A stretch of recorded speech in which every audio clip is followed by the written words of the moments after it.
వృశ్చిక రాశి వారికి ఆరోగ్యరీత్యా కొన్ని జాగ్రత్తలు తీసుకోవాలి. అదేవిధంగా వృత్తి ఉద్యోగంలో కూడా చిన్న చిన్న మార్పులు చోటు చేసుకునే అవకాశం గోచరిస్తుంది.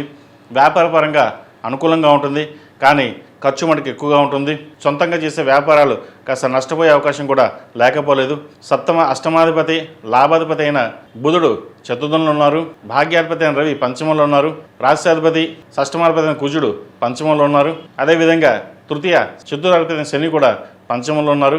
ఒక కార్యక్రమం ఏదైనా తలదాల్చుకుంటే అది మీరు ఎట్టి పరిస్థితులైనా సరే అది పూర్తి చేయాలి అన్న భావంతో ఉంటారు.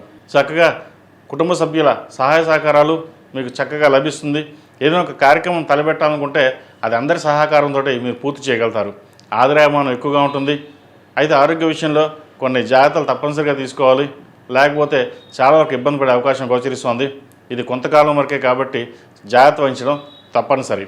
అదేవిధంగా భాగస్వామ్య వ్యాపార విషయాలు చాలా చక్కగా ఉంది. సొంతంగా నిర్ణయాలు తీసుకుంటారు.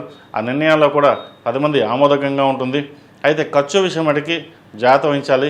కుటుంబంలో శుభకార్యం కావచ్చు, లేదా కొనాలన్నా సరే ఇటువంటి విషయ వ్యవహారాల్లో ఆచితూచి వ్యవహరించాలి. ప్రస్తుతం ఎలా అయినా సరే కొనేద్దాం లేదా ఇన్వెస్ట్మెంట్ చేద్దాం అనుకుంటారు. ఈ డబ్బు ఇన్వెస్ట్మెంట్ పట్ల మటుకి కొన్ని జాగ్రత్త వహించాలి. ముఖ్యంగా వ్యాపార సంబంధాల్లో రియల్ ఎస్టేట్ సంబంధించిన విషయ వ్యవహారాలు, స్థిరాస్తులకు సంబంధించిన విషయ వ్యవహారాలు, భూ సంబంధించిన విషయ వ్యవహారాలు మటుకి తప్పనిసరిగా జాగ్రత్తలు తీసుకోవాలి. అదేవిధంగా స్పెక్యులేషన్స్ దూరంగా ఉండడం చెప్పదగినది. వివాహం కాని వారికి వివాహ ప్రయత్నాలు, సంతానం కోసం ప్రయత్నం చేసేవారికి చాలా అనుకూలంగా ఉంది. మంచి శుభవార్తను వినగలుగుతారు. అదేవిధంగా ధనాదాయం ఈ వారం చాలా చక్కగా వస్తుంది.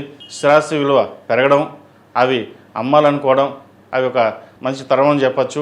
ఎందుకంటే వచ్చిన అవకాశాన్ని ఉపయోగించుకుంటారు. సోదరి మధ్య విభేదాలు చక్కగా తొలగిపోయి బంధువర్గంతో కలిసి కాలాన్ని ఆనందంగా గడపగలుగుతారు. ఈ రాశిలో జన్మించిన విద్యార్థులకు కష్టే ఫలి అన్నారు పెద్దలు. కష్టానికి ప్రతిఫలం లభిస్తుంది. అదేవిధంగా గ్రూప్స్కి ప్రిపేర్ అవ్వాలన్నా మీ కళ ఏదైతే ఉందో అది పూర్తి చేయడానికి చక్కగా ప్రయత్నాలు ప్రారంభించండి. కాలం చక్కగా ఉంది వీరికి. ఈ రాష్ట్రంలో జన్మించిన స్త్రీలకు వృత్తి వ్యాపారపరంగా ఉద్యోగపరంగా చాలా అనుకూలంగా ఉంటుంది. ఆరోగ్యరీత్యా కొన్ని జాగ్రత్తలు తీసుకోవాలి. జీవిత భాగస్వామి సలహాలు తీసుకుని ముందుకు వెళ్ళగలుగుతారు.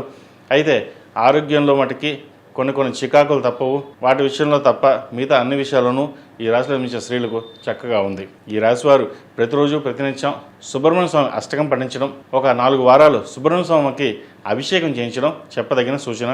అదేవిధంగా కుదిరితే ప్రతిరోజు లేదా మంగళవారం నాడు రాహుకాల సమయంలో రాహు దీపం పెట్టడం చెప్పదగిన సూచన. ఈ రాశిలో జన్మించిన వారికి కలిసి వచ్చే సంఖ్య 2, కలిసి వచ్చే రంగు డార్క్ గ్రీన్. ఏదైనా పని మీద బయటకు వెళ్ళినప్పుడు మంగళవారం కానీ శుక్రవారం వెళ్ళండి. మంచి ఫలితాలు సంప్రాప్తిస్తాయి.